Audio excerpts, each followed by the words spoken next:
Amigas, amigos, hago una breve transmisión por ser la víspera de la Virgen de Guadalupe, de la fiesta de la Virgen de Guadalupe. Soy el padre José Luis Segura Barragán y quisiera felicitar en primer lugar. Transmito desde las Lomas Jalisco, la Loma Jalisco, y soy de la diócesis de Apatzingán. Bueno, quiero felicitar a todas las mujeres que llevan el nombre de Guadalupe. Mi mamá, de hecho, se llama María Guadalupe.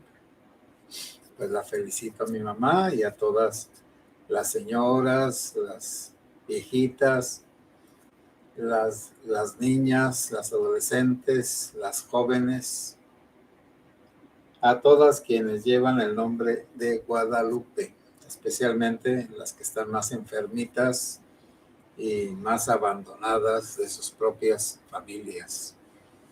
Que en estos días, pues es unos días de alegría para unas personas y de nostalgia, pues para otras.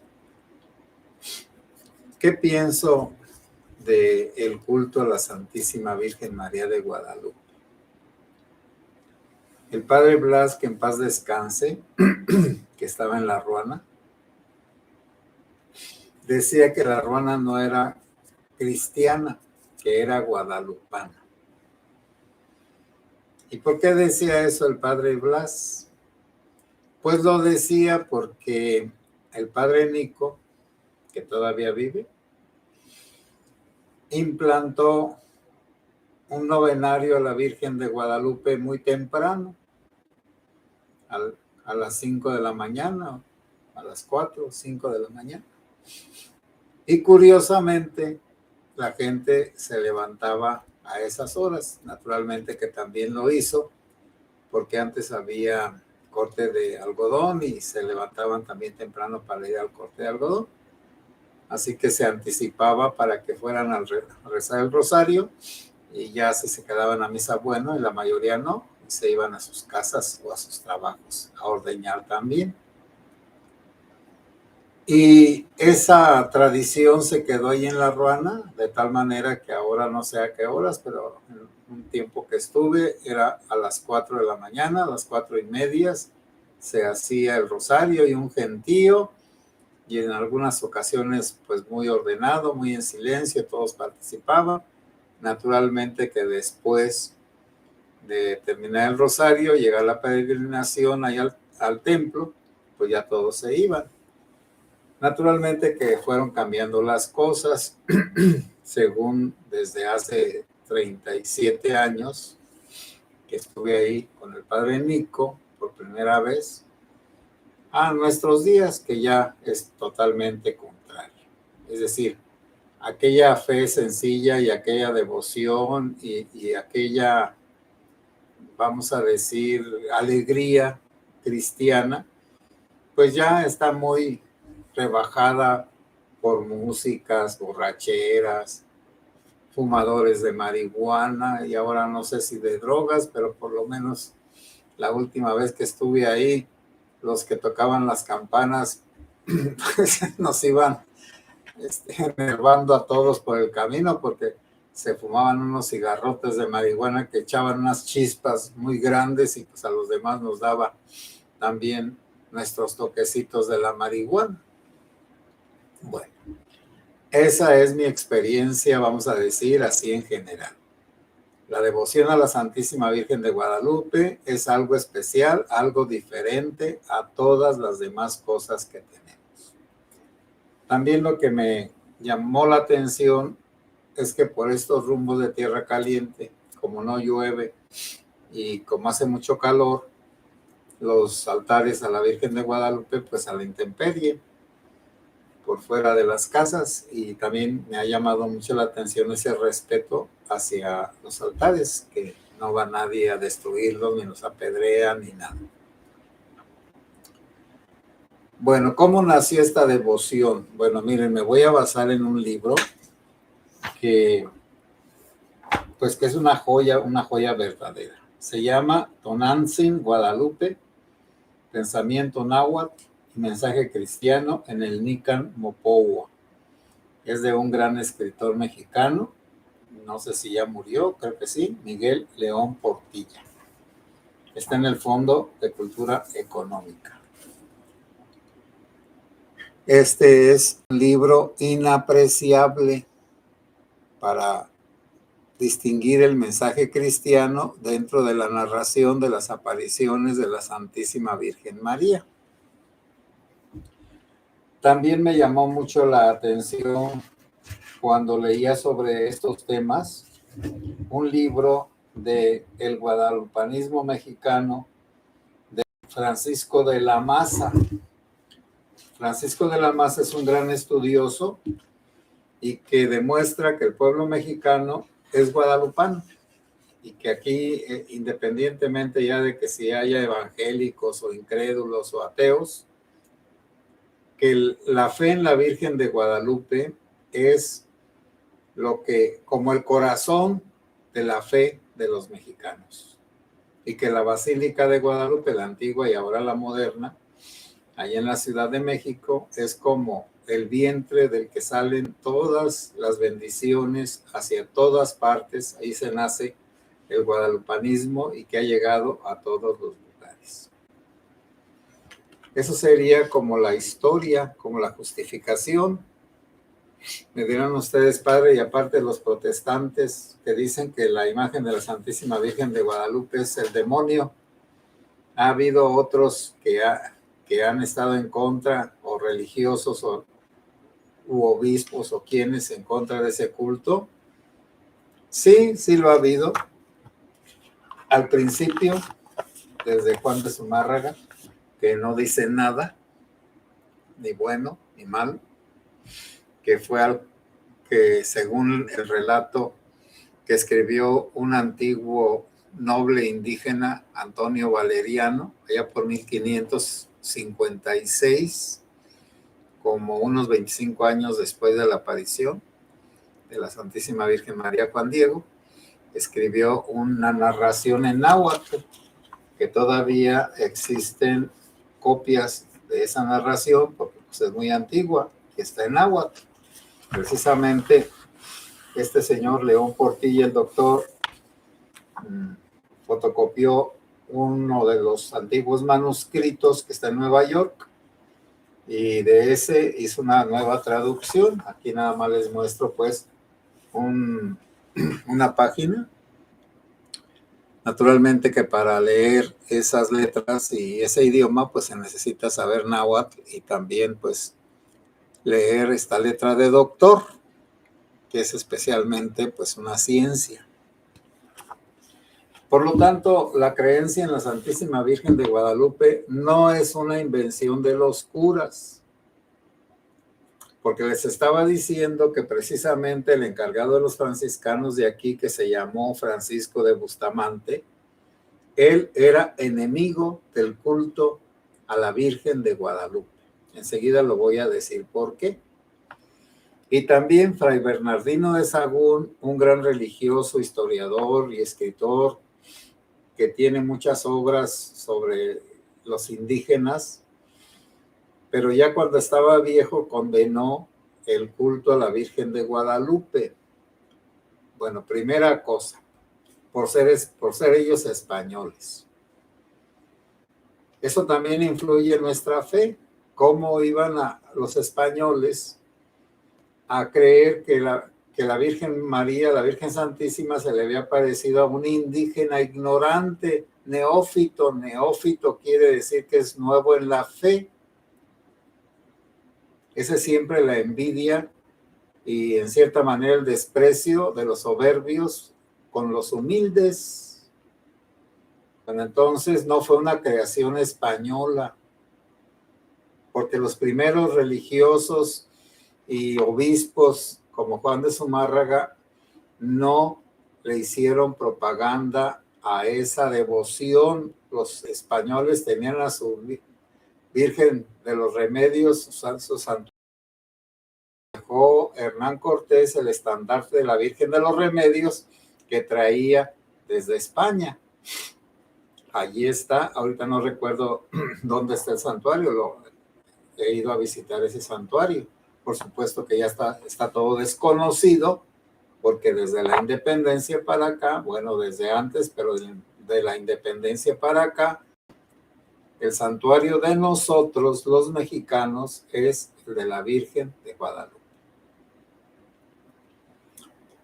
Entonces, esto lo les digo de los franciscanos que estaban en contra. ¿Por qué estaban en contra? Por muy buenas razones. Primero, porque los indígenas eran muy astutos y como los ponían a edificar templos y altares e imágenes de santos, porque eran muy hábiles para la música y para las artes, el canto. Entonces los indígenas ponían ídolos en los altares, donde estaba el culto a un ídolo, que luego los españoles lo cambiaron por alguno semejante. Ahorita vamos a ver lo de la Virgen de Guadalupe. Entonces ponían a uno que se pareciera, vamos a suponer, Huitzilopochtli, el dios de la sangre de la guerra. Ponían al patrón Santiago, que le gustaba también matar musulmanes. Entonces, si estaba en un lugar donde hacían pozole con la gente, pues entonces se instituía una fiesta que en lugar del pozole de carne humana, se distribuyeran bocadillos o alguna otra cosa que ya no necesitara carne humana. Y el dios aquel, por ejemplo, el de las flores, pues entonces ponían una santa o un santo que fuera de las flores. Por ejemplo, San Francisco de Asís, que le gustaban tanto las flores del campo.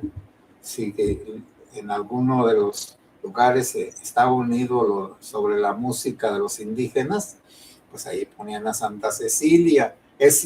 Lo que sí es cierto es que los españoles aprovecharon los lugares de culto de los indígenas para transformarlos en lugares de culto cristiano, haciendo una comparación o una identificación entre el antiguo ídolo y el nuevo. Bueno, pues y entre el santo que ahora ponían ahí, que los indígenas tomaban como un ídolo. Bueno, y donde se apareció la Virgen de Guadalupe, ¿cuál era el nombre del ídolo?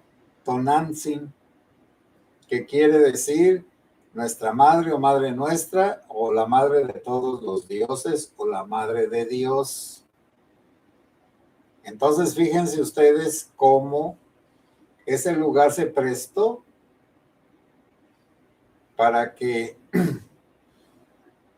se apareciera la Virgen como la madre de Dios, pero entonces los indígenas relacionaban a la madre del dios Huitzilopochtli,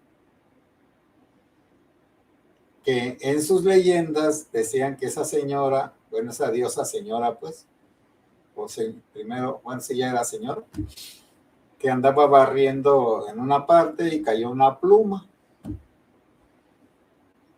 Bueno, la pluma significa el semen de algo, de alguien. Y quedó embarazada. Y los otros hijos la querían matar porque era adúltera.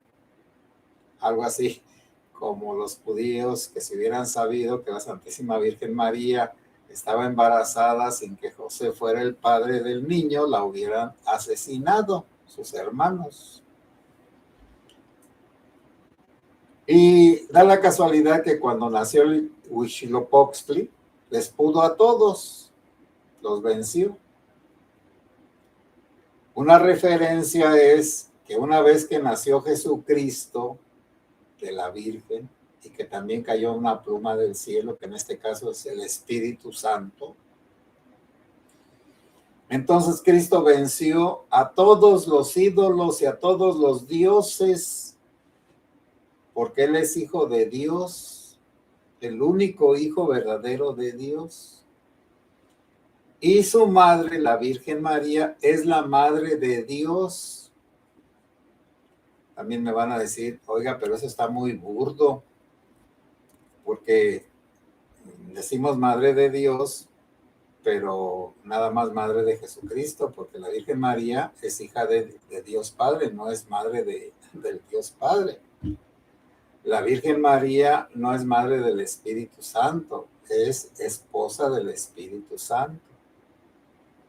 De la única que es madre es del Hijo único de Dios, que se encarnó en el seno santísimo de la Virgen María.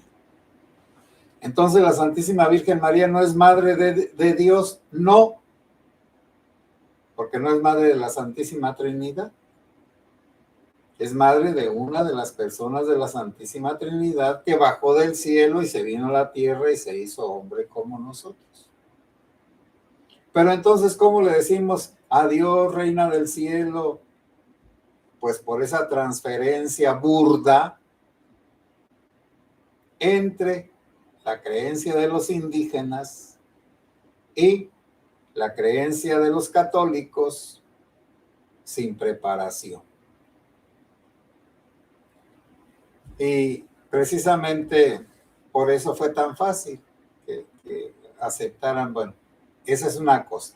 Entonces, en el origen estaba algo semejante, un nacimiento misterioso, diferente, no de hombre. Y luego, en segundo lugar,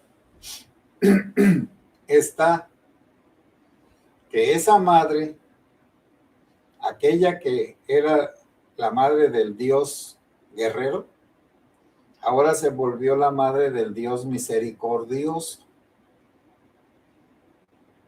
El Dios guerrero que necesitaba sacrificios humanos y que hacía que todos los aztecas o náhuatl tuvieran como finalidad hacer sacrificios humanos para que no se apagara el sol, porque la finalidad de los sacrificios humanos era que la sangre de los seres humanos alimentaba el fuego y la vida del sol. Esa era su creencia. Alguien dirá que es una idiotez, pero esa era su creencia y por eso mataban miles y miles de personas sacándoles el corazón vivas.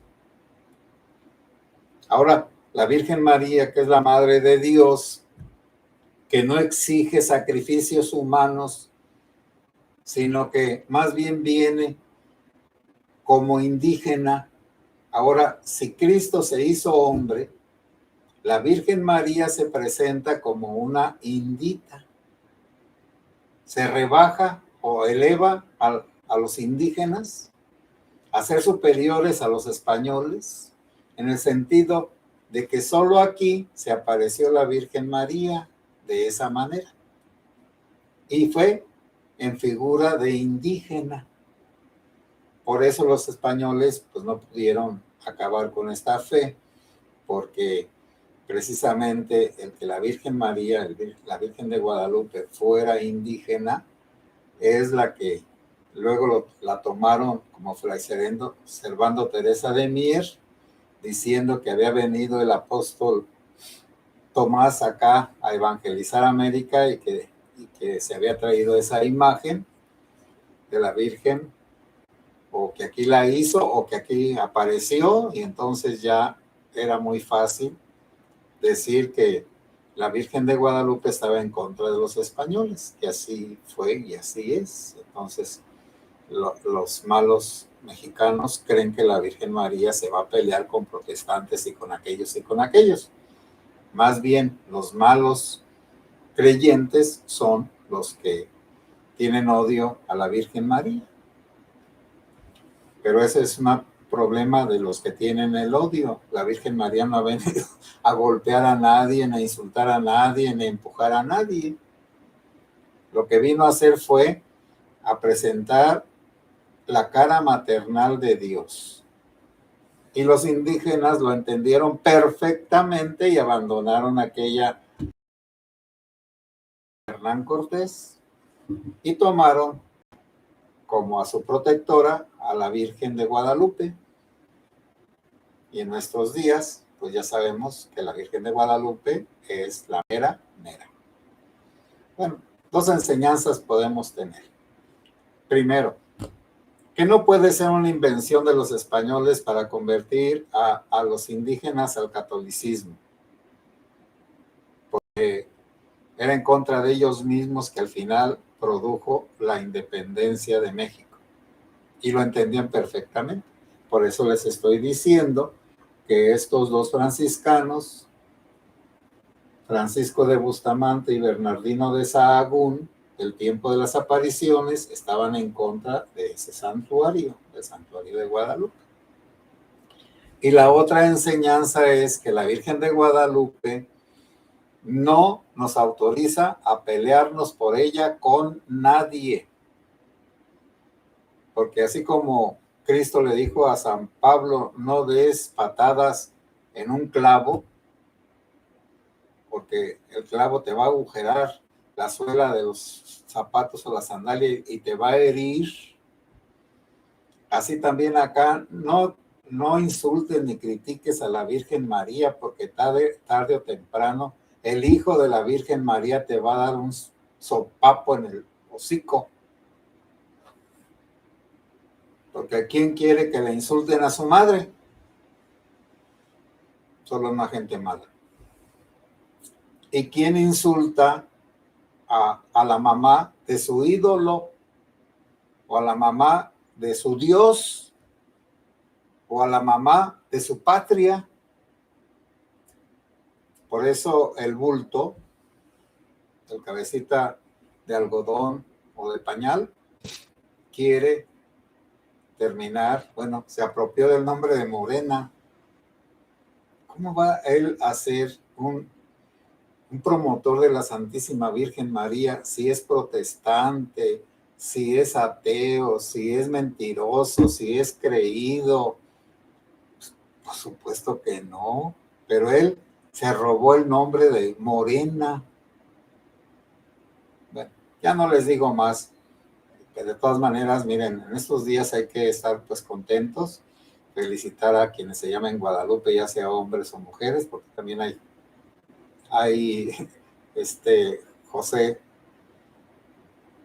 Guadalupe y María Guadalupe, a los Lupes y a las Lupes.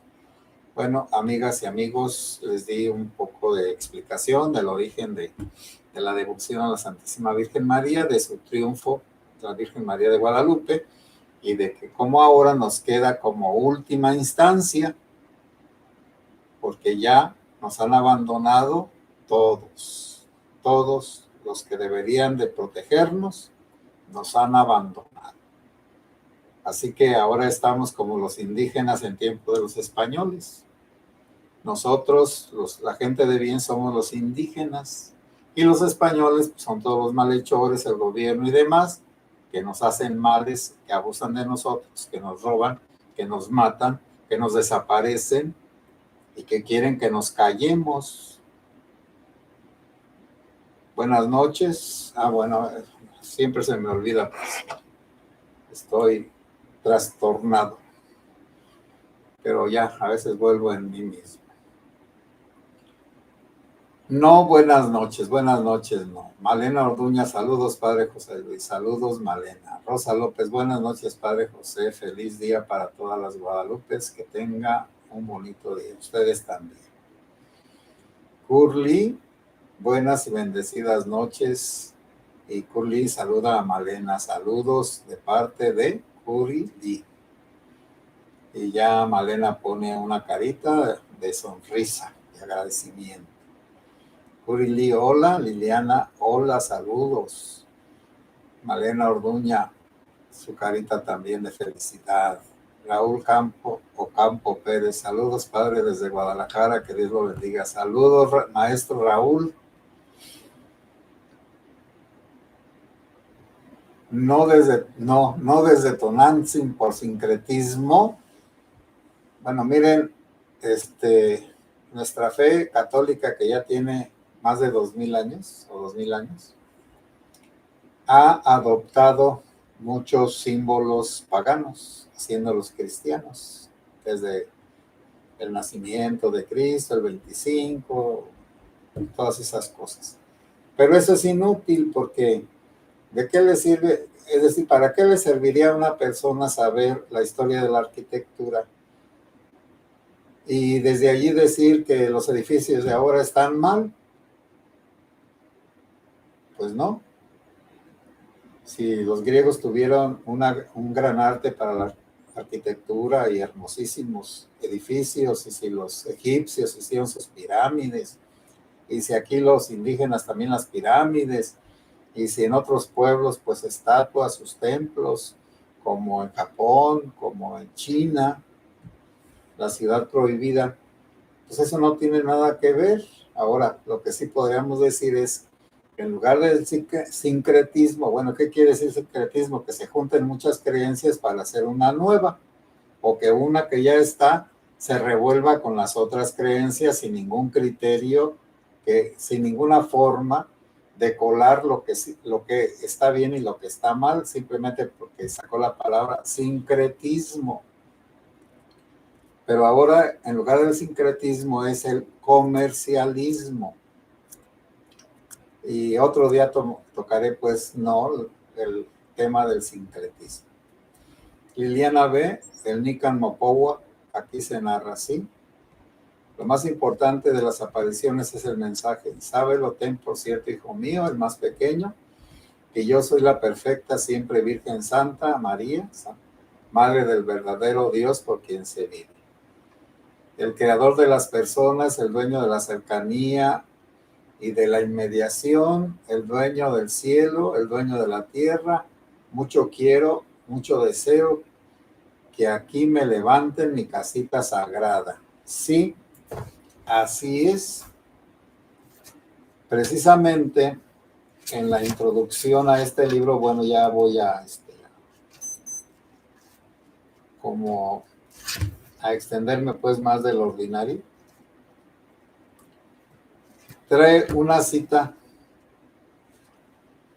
de qué dice la Virgen, pues, en su mensaje que está diciendo nuestra amiga Liliana. Y ese mensaje está resumido. ¿Qué es lo que quiere la Virgen? Lo que quiere la Virgen es que los indígenas, a través de su teología indígena, la flor y el canto, descubran el mensaje cristiano en todas esas alegorías indígenas.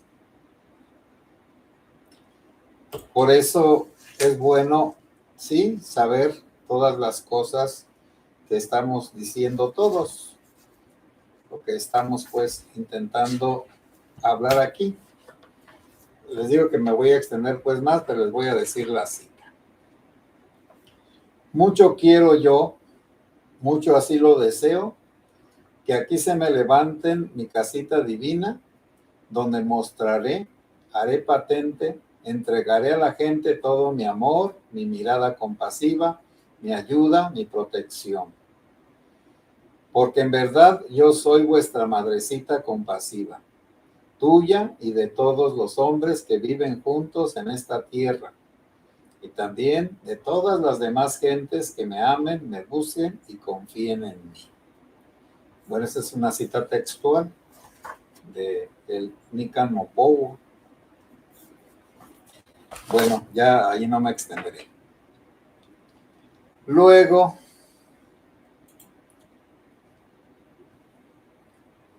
saludos, padre, un lujo poder escuchar. Liliana, ¿cómo un indígena podría conocer tanta teología? Tampoco no creamos que los indígenas eran atarantados. No los pongamos muy abajo, ya luego también hablaré de eso. Malena Orduña, gracias por sus conocimientos, padre. Alex Castillo, buenas noches, padres desde Denver, Colorado. ¿Cuál es el nombre del libro, por favor?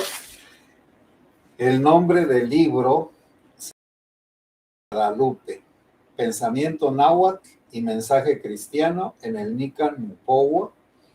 El autor, Miguel León Portilla, y la editorial Fondo de Cultura Económica.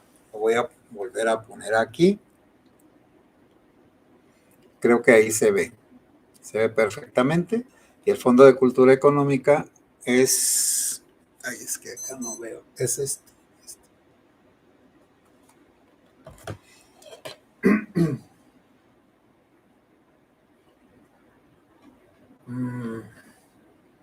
No, Marta Lamas decía, es un matriarcado.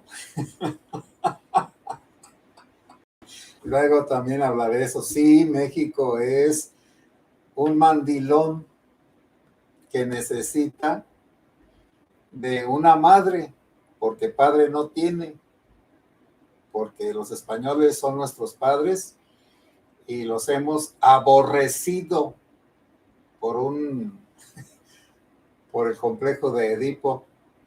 Eso lo diremos también después. ¿Los mexicanos tenemos el complejo de Edipo? Sí. Curly, estoy agradecida porque hay temas como este que no conozco y en verdad me interesa leer. Bueno, ¿no? Rodrigo Tinoco, la única verdad que ha dicho es que somos muy tontos, nos dejamos engañar fácilmente de todas esas falsedades religiosas, porque según se apareció a escondidas y no en público, como Jesucristo, así todos. Rodrigo Tinoco, no sé cómo decirte. Mira, aquí está un libro de un grupo de personas inteligentes que han estudiado las apariciones, el tema de las apariciones en pro y en contra. Me gustaría que leyeras otro, te voy a dar un título y después de que lo leas, me platicas. Ese otro libro yo lo leí y me causó una gran impresión porque no lo escribe un católico ni creyente ni nada, lo escribe un sabio. Y este sabio, mira, Rodrigo Tinoco, se llama Francisco de la Maza y el libro se llama El Guadalupanismo Mexicano y está en esta misma colección y es de 1982. Mira, donde está subrayado, ahí es donde está el libro que te digo. Por lo tanto, no hables por hablar. Muéstranos pruebas de que lo que tú dices es un engaño, o lo que yo estoy diciendo es un engaño y lo que tú dices es la verdad. Yo estoy poniendo pruebas, no estoy inventando, no soy merolico.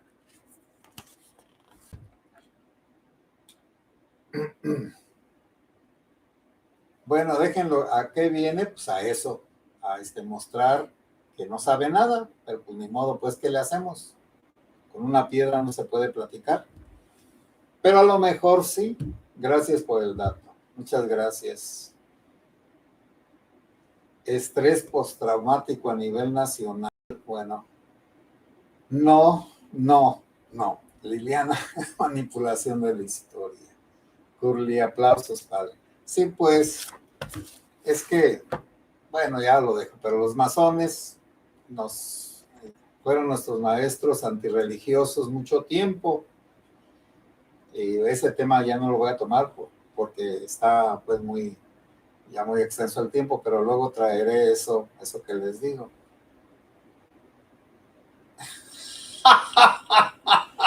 No, por favor, con el merolico de Palacio Nacional es suficiente. No, no es suficiente que también griten todos los sapos merolicos.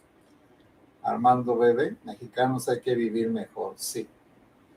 Bueno, amigas y amigos, buenas noches. Este tema es polémico. Lo único polémico quiere decir de las guerras. Entonces se presta a contradicciones y a todo lo que ustedes gusten. Pero de todas formas, hermanos y hermanas, tengamos pues compasión.